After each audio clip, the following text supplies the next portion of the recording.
أفحكم الجاهلية يبغون ومن أحسن من الله حكما لقوم يوقنون.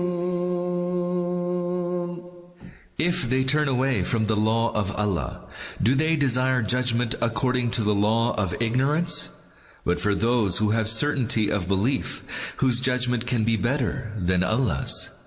Do they desire judgment according to the law of ignorance?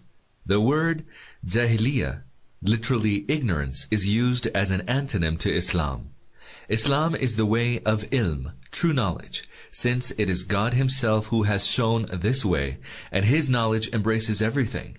In contrast is the way that diverges from Islam, the path of ignorance, jahiliyyah. The pre-Islamic period in Arabia is designated as Jahiliyyah because of this era where human beings derive their norms from either superstitious beliefs, conjectures, and imagination, or from their desires. Whenever such an attitude is adopted, it is bound to be designated as ignorance.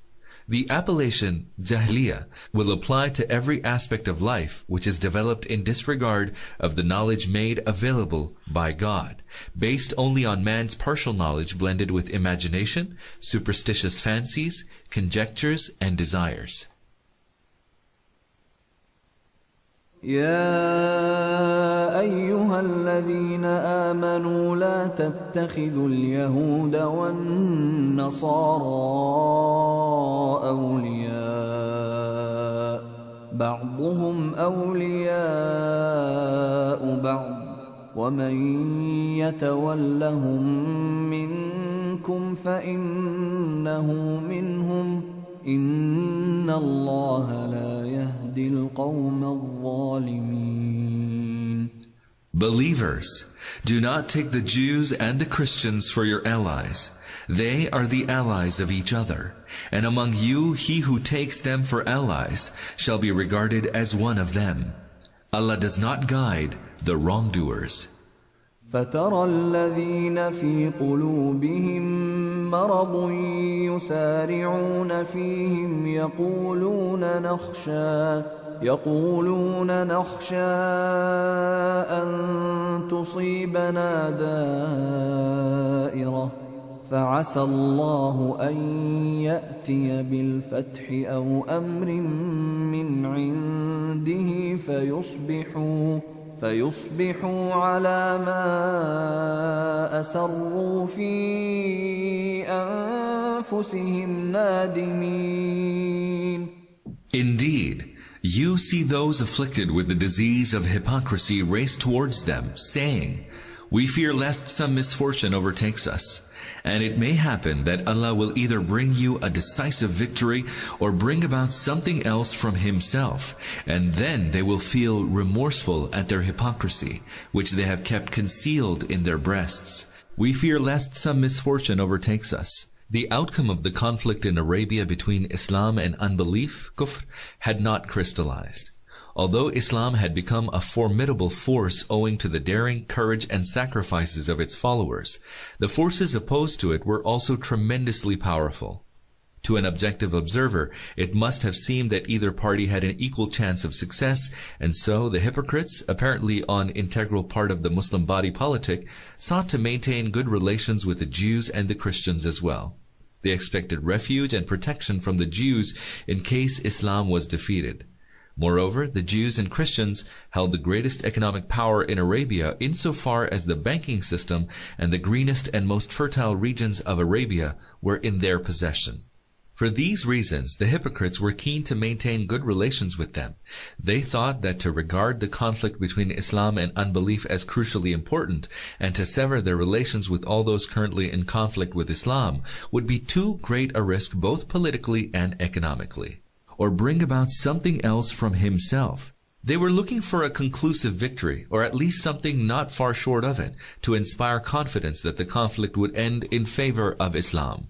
وَيَقُولُ الَّذِينَ آمَنُوا أَهَؤُلَاءِ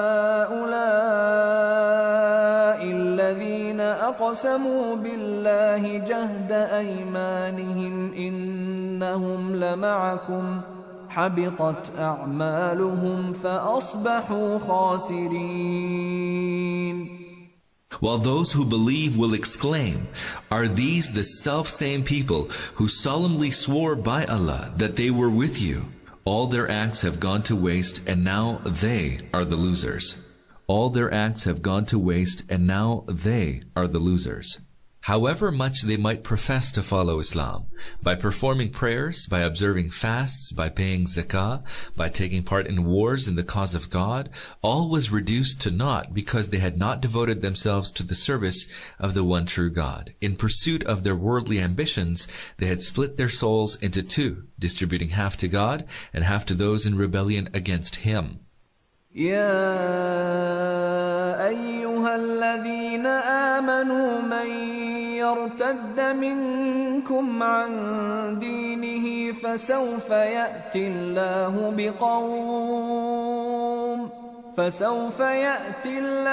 بقوم يحبهم ويحبونه أذلة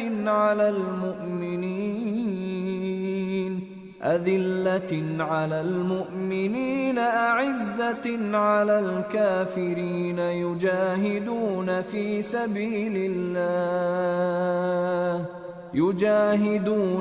سبيل الله ولا يخافون لومة لائم ذلك فضل الله يؤتيه من يشاء والله واسع عليم. Believers, if any of you should ever turn away from your faith, remember that Allah will raise up a people whom He loves and who love Him, a people humble towards the believers and firm towards the unbelievers, who will strive hard in the way of Allah and will not fear the reproach of the reproacher. This is the favor of Allah which He grants to whom He wills. Allah is vast in resources, all-knowing. A people humble towards the believers and firm towards the unbelievers. To be humble towards believers signifies that a person should never use his strength against the believers. His native intelligence, shrewdness, ability, influence, wealth, physical prowess should not be used for the purpose of either suppressing, persecuting, or causing harm to the Muslims. Among themselves, the Muslims should always find him gentle, merciful, sympathetic, and mild-tempered. To be firm towards unbelievers, on the contrary, means that by virtue of the intensity of his faith, the sincerity of his conviction, his strict adherence to his principles, his strength of character, and his insight and perspicacity born of faith, a man should be firm as a rock in his dealings with the opponents of Islam, so that they find it impossible to dislodge him.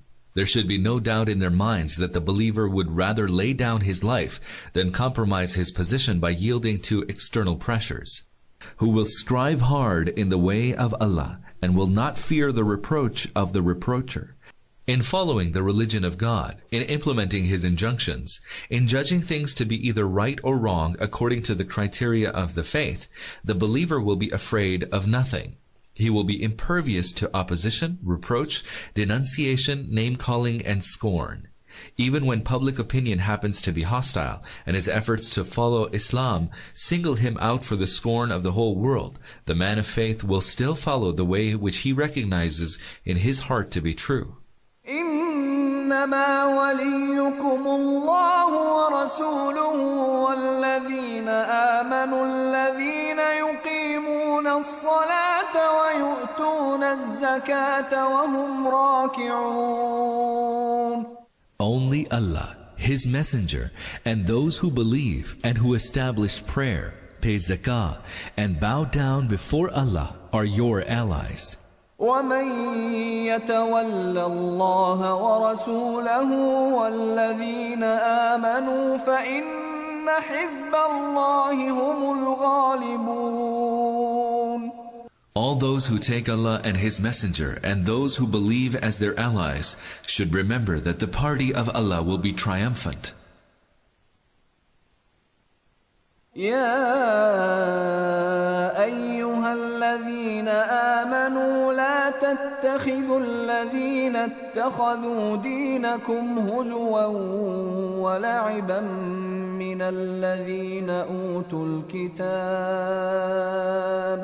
من الذين أوتوا الكتاب من قبلكم والكفار أولياء واتقوا الله إن كنتم مؤمنين. Believers, do not take for your allies those who make a mockery and sport of your faith, be they those given the book before you or other unbelievers. Fear Allah if you indeed believe. وَإِذَا نَادَيْتُمْ إِلَى الصَّلَاةِ اتَّخَذُوهَا هُزُوًا وَلَعِبًا ذَلِكَ بِأَنَّهُمْ قَوْمٌ لَا يَعْقِلُونَ. And when you call for prayer, they take it for a mockery and sport. That is because they are a people who do not understand. And when you call for prayer, they take it for a mockery and sport.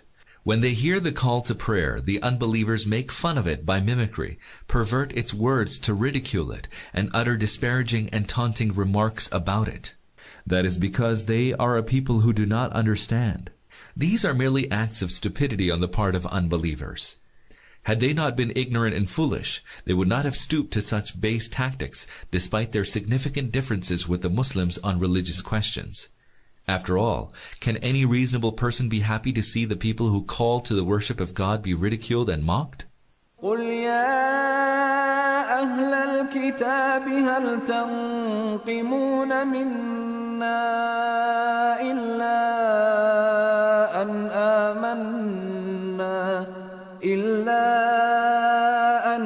آمَنَّا بِاللَّهِ وَمَا أُنْزِلَ إِلَيْنَا وَمَا أُنْزِلَ مِنْ قَبْلُ وَأَنَّ أَكْثَرَكُمْ فَاسِقُونَ. Say to them, people of the book, do you hate us for anything else except that we believe in Allah, and in the teaching which has been revealed to us, and in the teaching which has been revealed before? Indeed, most of you are transgressors.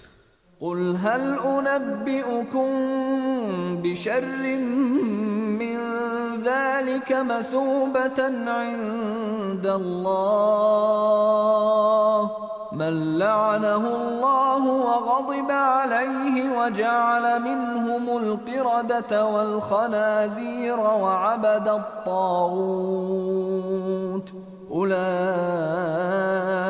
شَرٌّ مَكَانًا وَأَضَلُّ عَن سَوَاءِ السَّبِيلِ. Then say to them, shall I tell you about those whose retribution with Allah is even worse? They are the ones whom Allah has cursed, and who incurred His wrath, and some of whom were changed into apes and swine, and who served with false deities. Such have an even worse rank and have strayed farther away from the right path. Such have an even worse rank and have strayed farther away from the right path.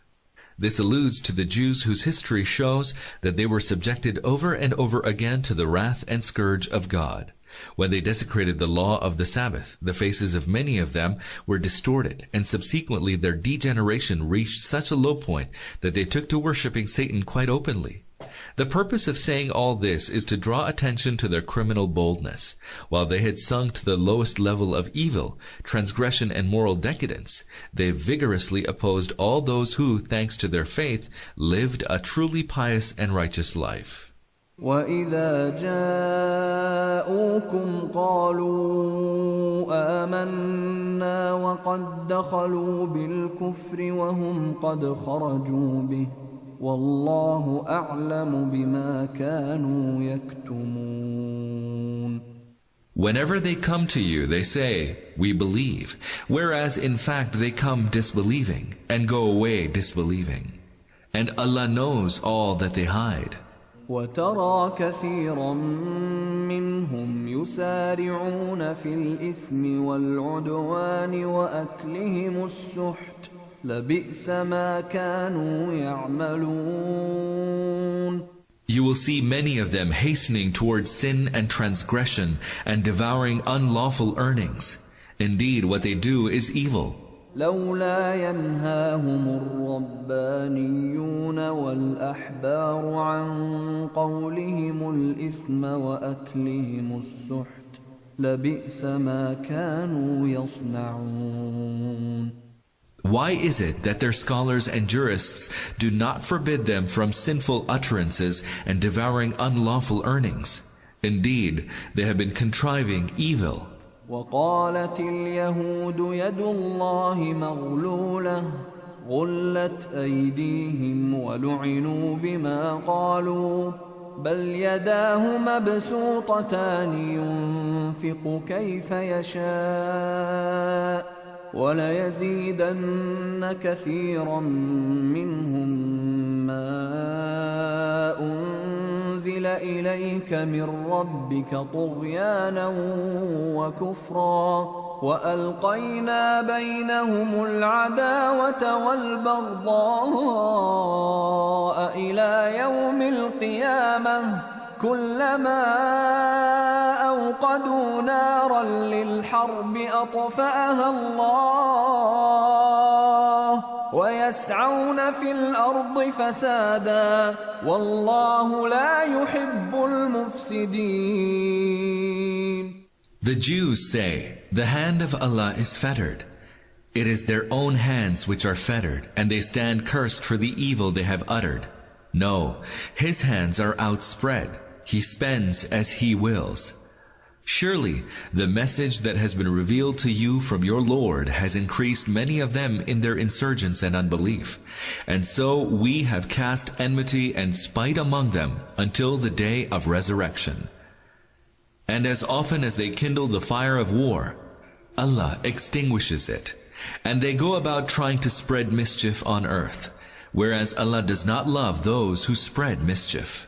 The Jews say, the hand of Allah is fettered. To say that someone's hands are tied in Arabic usage is to say that he is niggardly, that something prevents him from being generous and bountiful. Thus, the Jewish observation does not mean that God's hand is literally tied, but that He is niggardly and miserly. For centuries the Jews had lived in humiliation and misery. Their past greatness had become legend, seemingly too remote ever to be restored. So they would blasphemously lament that God had become a miser, and that as the door to His treasury was now permanently locked, that He had nothing to offer them except suffering and calamity. This attitude, however, is not confined to the Jews. When confronted with trials and tribulations, foolish people of other nations too are prone to utter such blasphemies rather than turn to God with humble prayer and supplication. It is their own hands which are fettered. They accused God of the miserliness from which they themselves had suffered and had become notorious for. And they stand cursed for the evil they have uttered. If they entertained the hope that by such insolent and taunting expressions they might evoke God's munificence, and that His bounties would begin to shower upon them, they were dreaming of the impossible. Indeed, such insolence was bound to have the opposite effect, to alienate them further from God's bounty, to cast them even further from His mercy. Surely, the message that has been revealed to you from your Lord has increased many of them in their insurgence and unbelief. Instead of learning any lessons from the Book of God, instead of recognizing their own mistakes and wrongs, and then trying to make amends for them, instead of probing their miserable situation and then turning to reform, they reacted by launching a violent campaign of opposition to truth and righteousness. Rather than take to the right way as a result of being reminded of the forgotten lesson of righteousness, they attempted to suppress the voice which sought to remind them and others of such things. ولو أن أهل الكتاب آمنوا واتقوا لكفرنا عنهم سيئاتهم ولأدخلناهم جنات النعيم. Had the people of the book only believed and been God-fearing, we should surely have effaced from them their evil deeds and caused them to enter gardens of bliss. ولو أنهم أقاموا التوراة والإنجيل وما أنزل إليهم من ربهم لأكلوا من فوقهم ومن تحت أرجلهم منهم أمة مقتصدة وكثير منهم ساء ما يعملون. Had the people of the book observed the Torah and the Gospel, and all that had been revealed to them from their Lord, sustenance would have been showered over them from above, and risen from beneath their feet. Some among them certainly keep to the right path, but many of them do things which are evil. Sustenance would have been showered over them from above, and risen from beneath their feet. In the Old Testament, Leviticus chapter 26 and Deuteronomy chapter 28 record a sermon of Moses in which he impresses upon Israel in great detail the bounties and blessings of God with which they would be endowed if they obeyed his commandments, and the afflictions, scourges, and devastations that would descend upon them if they disobeyed him and rejected the book of God. That sermon of Moses is the best explanation of this verse of the Quran. يا أيها الرسول بلغ ما أنزل إليك من ربك وإن لم تفعل فما بلغت رسالته والله يعصمك من الناس إن الله لا يهدي القوم الكافرين. O Messenger, deliver what has been revealed to you from your Lord, for if you fail to do that, you have not fulfilled the task of his messengership. Allah will certainly protect you from the evil of men. Surely Allah will not guide the unbelievers to succeed against you. قل يا أهل الكتاب لستم على شيء حتى تقيموا التوراة والإنجيل وما أنزل إليكم من ربكم وليزيدن كثيرا منهم ما أنزل إليك من ربك طغيانا وكفرا فلا تأس على القوم الكافرين. Say to them, people of the book, you have no solid ground to stand on unless you establish the Torah and the Gospel and all that had been revealed to you from your Lord. Indeed, the message revealed to you from your Lord will aggravate insurgence and unbelief in many of them. So do not grieve for those who disbelieve. And all that had been revealed to you from your Lord. By establishing the Torah and the Gospel is meant observing them honestly and making them the law of life. It should be noted here that the scriptures which comprise the Bible consist of two kinds of writings. One was composed by the Jewish and Christian authors themselves. The second consists of those portions which have been recorded as either the injunctions of God or as the utterances of Moses, Jesus, and other prophets, peace be upon them. Such portions are those in which it has been categorically stated that God said so and so, or that a particular prophet said so and so. If we were to exclude the portions of belonging to the first category and carefully study those belonging to the second, we would notice that their teachings are not perceptibly different from those of the Quran. It is true that the second category has not altogether escaped the tamperings of translators, scribes, and exegetes, and the errors of oral transmitters. Nevertheless, one cannot help feeling that the teachings embodied in the second category call man to the same pure monotheism as Quran, that they propound those very beliefs propounded by the Quran, and that they direct man to the same way of life as that to which the Quran seeks to direct him. Hence, had the Jews and the Christians adhered to the teaching attributed in their scriptures to God and the prophets, they would certainly have become a truth-loving and truth-oriented group of people, and would have been able to see in the Quran that the very light which illuminates the earlier divine scriptures. There would then have been no question of their abandoning their religion in order to follow the Prophet, peace be upon him. To follow him would have caused neither break nor discontinuity. They would simply have gone on one stage further along the same road. Indeed, the message revealed to you from your Lord will aggravate insurgence and unbelief in many of them. Instead of reflecting on this seriously and dispassionately, they were seized by a fit of intransigence which intensified their opposition.